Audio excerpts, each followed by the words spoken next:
I'm Robert Christie, off camera, and I'm going to be talking to Terry Fenton in regards to his exhibition coming up on Art Placement on September the 8th. So I'm going to start right off, Terry, with a little zinger here. Oh, so, boy, yeah. I'm prepared. Well, so I've known you for 40 years or something like that. At least, yes.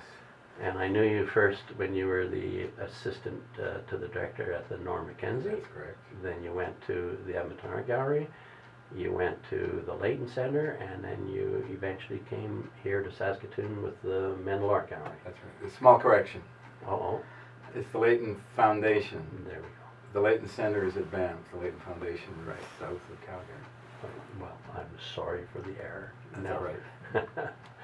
However, during that time, and I know you've got a very broad base of interest in art, but during that time, and whether this was fair or not, you became sort of associated with and sort of known for having a strong interest in abstraction, in abstract painting, abstract sculpture.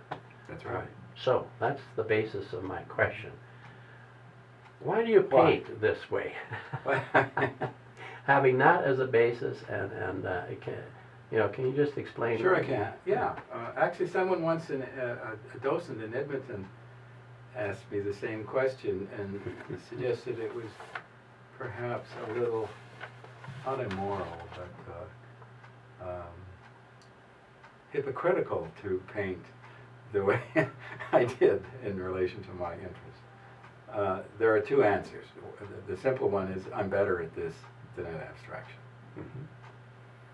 I guess the second answer is that when you're in the public gallery business, you don't have an awful lot of spare time. So I always painted at home, and my studio facilities were very limited at home. So I tended to paint on a relatively modest size. I painted a lot, but I didn't have the luxury of a big studio and all that. So that's another reason. But I think the real reason is that I'm just better at this. If I do something you're not so hot at. Good. I guess there's a third reason. I did a lot of in-studio, I was sort of an in-studio critic editor for a lot of abstract artists.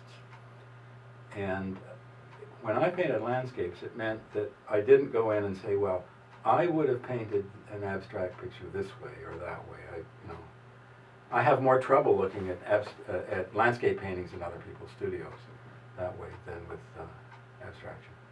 As a follow-up to this, again, going back to when I first started to know you, you were in Regina.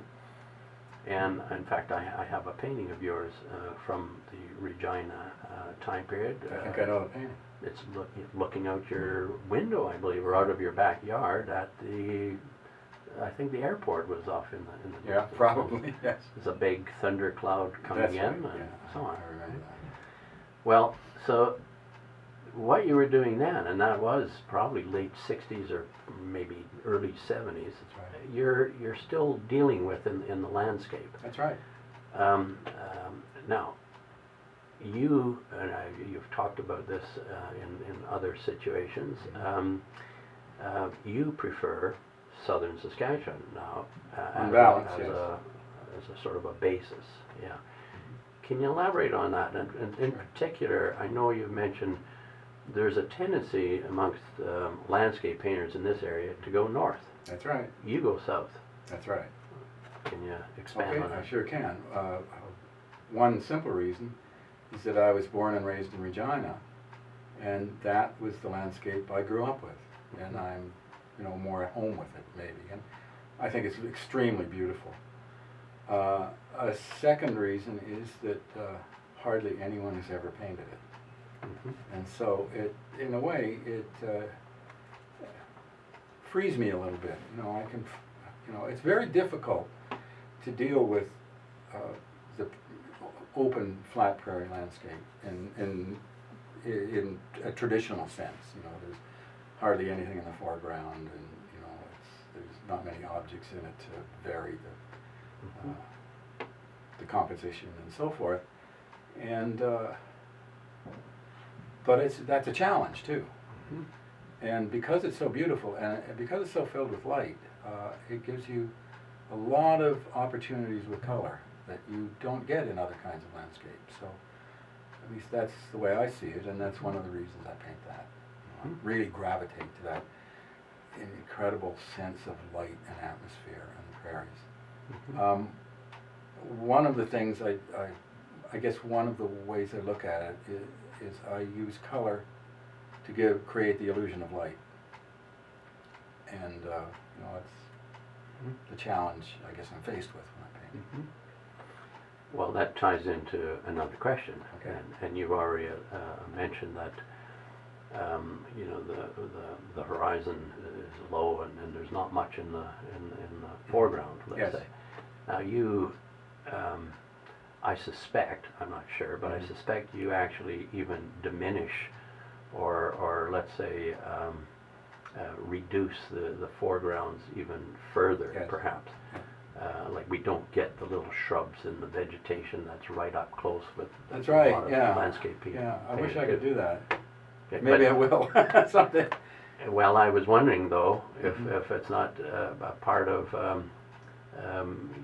again, your not your painting process so much as the what the light or the space or the we'll call it literally the sky Yeah.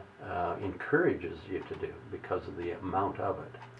Yeah, there's that, and Clem Greenberg once mentioned to me, or observed, that my paintings always start in the middle ground, and I thought, I'd never noticed that before, but it's just what we were talking about. And, but then someone else said that Cézanne's paintings always started in the middle ground too, and I thought, oh, that's okay. Mhm. But there's another factor, you know, I painted mountains a lot when I lived in Alberta. And they have their own kinds of challenges. But one of the things I was most interested in was the kind of distance, like what's behind that mountain. It's always seems very, maybe it's a kind of poetic association, but I'm always interested in what's out in the distance, more than what's up close. It's just, you know, I guess, personal reaction to the landscape. So that may explain it. But I'm curious. Again, I mentioned your connection to abstraction Yes. early on, and even though these, at first glance, your pictures, that is, at first glance, would be generalized as being Yes. quite realistic, if Yes. you will. At the same time, I see them, and maybe it's just my eye, but I see them as being quite abstract. Mhm. You've mentioned in conversation here that the light that takes place Yeah. in the space, Yeah. and I see it in your paintings, allows you to deal with color, That's or something to that effect. I see that as an abstract component. Yes. I'm looking at it and I'm thinking, how do you paint light? How do you paint air? How do you paint That's right. weightless, inanimate objects? Yeah. So you have to do something in this picture, and Yeah. we have the symbol of the sky. But can you expand on that a bit? Okay. To begin with, I think your point about abstraction is very well taken. I've had two. Years ago, an art reviewer in Victoria, a guy named Robert Amos, referred to my paintings as very realistic and very abstract, which I thought was really stuck. And I think of myself as a kind of post-abstract landscape painting. So I've learned a tremendous amount from abstract painters. So, from people like Kenneth Nolan and so forth, and Joe Zalitsky, and not just about color, but the way you can put pictures together, the way you can make pictures, the way you can crop pictures, all of that. In terms of the light and color, there's no simple answer. I mean, one of the things I'll say about the paintings is that it's very important to make them, the space somehow representational. And a lot of that has to do with getting the horizon, to creating an illusion of the horizon being distant. And I find that if I ever don't get the horizon, the pictures just turn into bad abstract paintings.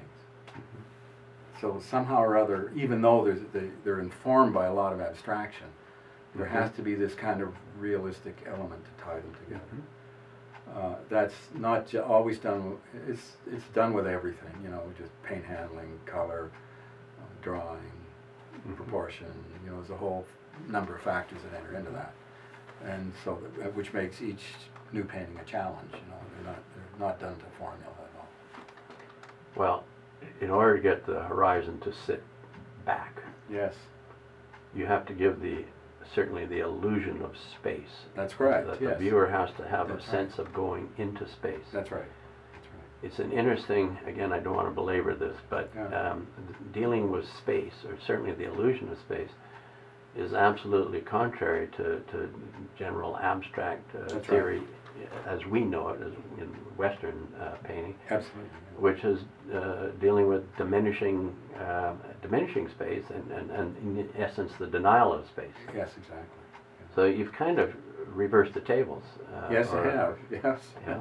So, which again, that's part of where I'm going with in terms of abstraction, dealing with the element of space. Yes. And pushing that element, using the literal subject Yes. as a holder Yes. for essentially an abstract element.